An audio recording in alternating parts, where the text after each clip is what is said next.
Buenas, buenas. Sean todos ustedes bienvenidos. Saludos cordiales al facilitador de la unidad curricular, doctor abogado Mauri Rojas, y a todos los participantes de la maestría en educación abierta y a distancia, perteneciente a la Dirección de Investigaciones y Posgrado de la Universidad Nacional Abierta. Mi nombre es Tania Delgado de González, soy docente activa en la ciudad de Mérida y en este espacio les presento la ponencia Política, Economía y Educación desde un laboratorio de mecánica dental. Comencemos planteando, ¿cuál es nuestro contexto real? Nos convoca un problema que no se puede despachar con clichés teóricos. El planteamiento de esta tarea nos coloca ante una realidad innegable. La economía venezolana sufre un desequilibrio profundo que trastoca la vida de la gente y redefine el papel de la educación. Dicho esto, el debate está en cómo los programas políticos intentan sembrar nuevos ideales mientras el mundo corre hacia tendencias globalizadoras de progreso. Y ante eso nos preguntamos, ¿cuáles son los verdaderos retos de la universidad bajo el mandato de nuestra Constitución, donde la economía, la política y la educación deben engranarse para el crecimiento del país? Para responder a esto con seriedad científica, lo primero que debemos hacer es desarmar lo que el doctor Pedro Gutiérrez llama en la lectura 4 la ortodoxia epistémica universitaria. Durante generaciones, las universidades han arrastrado una herencia que viene desde el mundo de las ideas de Platón, una vieja costumbre de creer que la educación es solo debatir teorías abstractas en un pedestal, aislados de la realidad material, como si las instituciones flotaran en el aire. Y esa vigilancia dogmática castra la creatividad. El plan de curso de la asignatura es muy claro en su fundamentación. Para que el análisis de una institución educativa tenga validez científica, debe partir de hechos concretos, materiales y claramente determinados. No podemos salvar las estructuras abstractas del Estado si ignoramos lo que pasa dentro del aula. Por eso mi punto de partida no es una teoría fría, es mi realidad viva como profesora de mecánica dental en la UNEF en Mérida. Desde esa ventana es desde donde yo interpreto este contexto. Cuando analizamos la crisis macroeconómica actual a la luz de la lectura 1 de Gutiérrez Leal, entendemos que nuestro país vivió durante décadas bajo una falsa sensación de seguridad. La distribución de la renta petrolera nos acostumbró a una dinámica donde el Estado proveía y el ciudadano consumía, creando una mentalidad asistencialista que adormeció la producción real. Esto se conecta directamente con el diagnóstico de la magíster Sandra Herrera Jacobs en la lectura 2, cuando describe los rasgos de lo que denomina una cultura del subdesarrollo. Nos quedamos atrapados en un modelo rentista que al agotarse nos dejó desarmados frente a las exigencias de competitividad y alta productividad de la economía global. Este choque macroeconómico no se queda en las estadísticas de los ministerios, golpea directamente el rostro de nuestros estudiantes. El perfil del adulto ortodoxo que conocimos a principios de los años 2000, aquel joven que tenía la holgura económica para dedicarse exclusivamente a estudiar y asimilar conceptos teóricos, ya no existe. El sujeto de aprendizaje actual en nuestras aulas es un estudiante trabajador. Es un adulto que asume cargas familiares a destiempo, que tiene que salir a la calle a diario a resolver el sustento y que en el caso específico de la mecánica dental debe autofinanciar sus propios materiales, acrílicos y yesos en un contexto inflacionario para poder asistir a una práctica. Si la universidad no entiende la mutación de este sujeto, sus políticas seguirán diseñadas para un país que ya no existe. Pero ¿cuándo y cómo comenzó esta crisis institucional? Para comprender cómo interactúan estas fuerzas, el programa nos invita a mirar la educación, la economía y la política como un sistema abierto. El profesor Pedro Gutiérrez, en sus teleclases para la Universidad Nacional Abierta, explicaba un fenómeno que define muy bien nuestra inercia histórica, la armonía arcaica. En Venezuela ha existido una coherencia perversa entre una economía rentista que destruye la iniciativa privada y el ahorro, el Estado centralista que maneja discrecionalmente la riqueza del subsuelo y una educación repetitiva que termina domesticando en lugar de liberar. Esta educación tradicional acostumbra al participante a memorizar y acatar directrices, alimentando un ciclo de victimización social donde siempre se busca un culpable externo, en lugar de formar profesionales capaces de transformar su entorno mediante el trabajo y el conocimiento. Pero esta sumisión de la universidad a poder central no es un accidente de los últimos años. Tiene una raíz histórica profunda que en Mérida conocemos muy bien. Si revisamos las reseñas institucionales de la Universidad de los Andes, nos topamos con un hito doloroso pero revelador. El 24 de septiembre de 1883, el presidente Antonio Guzmán Blanco dictó un decreto donde expropió y ordenó la venta de todos los bienes, tierras e inmuebles de la Universidad de Mérida. Con esta medida política se destruyó la capacidad de autofinanciamiento de la Academia Andina, obligándola a depender exclusivamente de los recursos que el gobierno central decidiera asignar. Desde el siglo XIX, la Universidad Venezolana arrastra esa dependencia fiscal presupuestaria absoluta. Ese cordón umbilical financiero es el que hoy, en pleno siglo XXI, mantiene a las instituciones de educación superior en una situación de asfixia operativa. Ese modelo de dependencia total funcionó a medias mientras el Estado estuvo inundado de petrodólares, pero hoy el paradigma está agotado.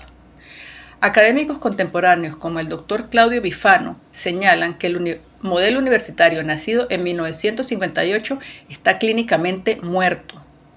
No se puede sostener una institución de calidad basándose únicamente en el subsidio de un Estado quebrado.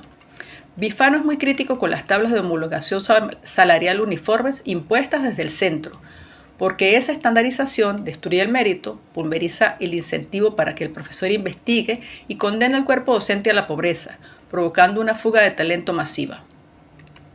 El reto de la universidad globalizada no se resuelve repitiendo consignas, se resuelve buscando financiamiento mixto, alianzas productivas y pertinencia social. Si la política se empeña en usar la educación solo como un vector para sembrar nuevas ideologías, ignorando las demandas materiales de producción, lo único que se logra es masificar la precariedad. Entonces, llevemos esto al terreno práctico, al día a día que yo vivo en el aula.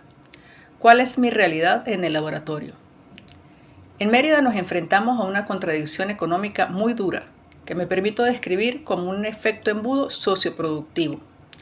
Por un lado, la carrera de mecánica dental tiene una pertinencia social y epidemiológica gigantesca. Hay una población enorme desasistida que necesita prótesis dentales y aparatos de ortodoncia para recuperar su salud y su dignidad. Nosotros formamos el talento humano para satisfacer esa necesidad. Pero por otro lado, cuando estos muchachos se gradúan, se toman con un mercado laboral local contraído, donde la falta de inversión y la crisis económica impide que el sistema de salud o los laboratorios privados los absorban formalmente. El resultado es el embudo. Profesionales calificados que terminan en la economía informal, subempleados o atrapados en la subsistencia. Ante la crisis del transporte, la falta de insumos en los laboratorios y las dificultades reales de nuestros estudiantes, surge una tentación muy peligrosa en las instituciones: el facilismo pedagógico. Se promueve la idea de flexibilizar todo al extremo, de virtualizar materias que son puramente prácticas, bajo la excusa de ayudar al estudiante. Pero aquí es donde debemos pararnos firmes y aplicar la lectura 3 de Gutiérrez Leal, que define a la ética como la conducta socialmente aceptada y el mecanismo que reproduce los valores de una sociedad. En las ciencias de la salud, la ética no es un concepto abstracto de un libro. Se mide en el daño o en el bienestar que se le causa a un ser humano. El desarrollo de la destreza motora fina en el laboratorio físico, el acto de sentarse a doblar un alambre, de calibrar un retenedor o de procesar el acrílico sobre un modelo de yeso, es totalmente insustituible. No se puede aprender a hacer una prótesis únicamente viendo un video o respondiendo un cuestionario por internet. Si cedemos al facilismo y graduamos a un técnico sin las competencias reales, estamos cometiendo una falta grave. Una prótesis mal adaptada o un aparato de ortodoncia mal diseñado causan un riesgo biopsicosocial real e irreversible en la boca de un paciente. Destruye el hueso, genera lesiones en los tejidos y afecta la autoestima de la persona. Esta defensa del rigor técnico está respaldada por las leyes de la República. La Ley del Ejercicio de la Odontología, en su artículo 13, 14 y 15, es clara. El artículo 15 prohíbe expresamente que el mecánico dental intervenga directamente en la boca del paciente, ni siquiera al lado del odontólogo, y establece que cualquier violación a esto se considera ejercicio ilegal de la profesión.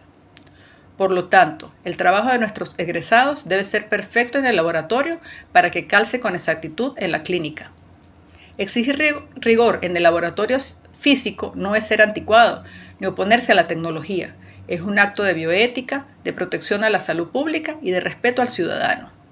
El docente universitario tiene que ser un guardián de esa calidad conductual y técnica, porque el conocimiento sin responsabilidad moral es destructivo.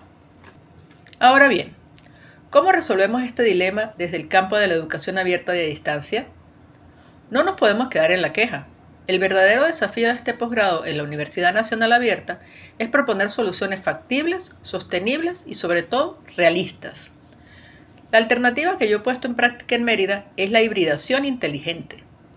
En lugar de virtualizarlo todo o de exigir a rajatablas horas de presencialidad imposibles de cumplir para un estudiante que trabaja, dividimos el proceso con criterio andragógico. Utilizamos la plataforma de Google Classroom para virtualizar las asignaturas. En este espacio revisamos las clases teóricas en línea y realizamos la curación de videos tutoriales de terceros que anticipan la actividad en el aula y acompañan al estudiante durante su práctica en soledad. Asimismo, realizamos evaluaciones teóricas continuas y empleamos la plataforma como canal de comunicación. Es precisamente la necesidad de optimizar estas estrategias y mejorar mis habilidades en el diseño de medios de instrucción lo que define mi área de incumbencia en esta maestría en educación abierta y a distancia. Toda esta arquitectura digital le da al estudiante la flexibilidad que necesita para gestionar su aprendizaje de la asignatura en sus momentos libres, sin abandonar sus otras responsabilidades. Gracias a esta virtualización, el laboratorio presencial se convierte en un templo para la práctica.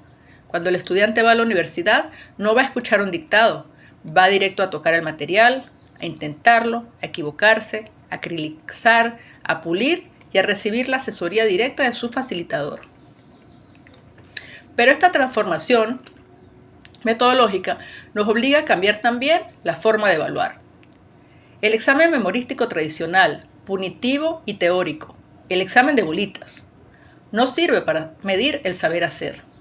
Debemos sustituirlo por una valoración cualitativa por competencias, por prácticas y por proyectos materiales tangibles. Evaluar cualitativamente es un acto de auténtica justicia andragógica. Significa evaluar el progreso del aprendizaje, certificar que el estudiante sabe por qué toma una decisión técnica, que demuestre la destreza de sus manos y que es capaz de evaluar críticamente a su propio trabajo y el de sus compañeros bajo principios éticos. La evidencia incontestable de su aprendizaje es el producto material terminado, la prótesis física confeccionada y sustentada científicamente por él. Eso vale más que cualquier examen de opción múltiple. Llegamos así a la respuesta definitiva que nos exige esta evaluación sobre los retos del sistema universitario frente a nuestra Constitución. El artículo 3 de la Carta Magna es muy claro. La educación y el trabajo son los procesos fundamentales para alcanzar los fines esenciales del Estado, que son la prosperidad, el desarrollo de la persona y el progreso de la nación. A su vez, el artículo 102 define la educación como un derecho humano y un deber social, concebida como un instrumento de conocimiento científico, humanístico y tecnológico al servicio de la sociedad. El gran reto constitucional de la Universidad Venezolana actual no se cumple diseñando planes de masificación vacía en el papel, ni planteando reformas curriculares utópicas, sin contar con una infraestructura física y docentes actualizados en las universidades, ni repitiendo una educación platónica que solo forma ciudadanos dependientes de la narrativa estatal. El verdadero desafío histórico consiste en que los docentes bajemos de las nubes teóricas, asumamos la enseñanza como un acto científico, pero profundamente humano, y entendamos la realidad material de nuestros estudiantes. El progreso de la nación no va a llegar por decreto, va a llegar cuando seamos capaces de dotar a ese estudiante con las herramientas técnicas reales, la resiliencia social y la rectitud moral necesaria para que al salir del aula reconstruya el aparato productivo del país y cuide la salud de su gente desde su ejercicio profesional autónomo. Es en esta transformación silenciosa, transparente y de hormiguita dentro de nuestras aulas donde la educación superior justifica verdaderamente su existencia ante la sociedad. Pero además, y en consecuencia, estaremos preparando a nuestros estudiantes para el éxito. Ellos realmente se lo merecen. Concluyo formalmente mi ponencia para la unidad curricular Política, Economía y Educación con esta reflexión. El progreso de la nación llega cuando dotamos al estudiante de herramientas reales y resiliencia moral. Ha sido un placer transitar este proceso de investigación cualitativa desde la epistemología de la andragogía motivacional que propone el Dr. Maury Rojas. Muchas gracias.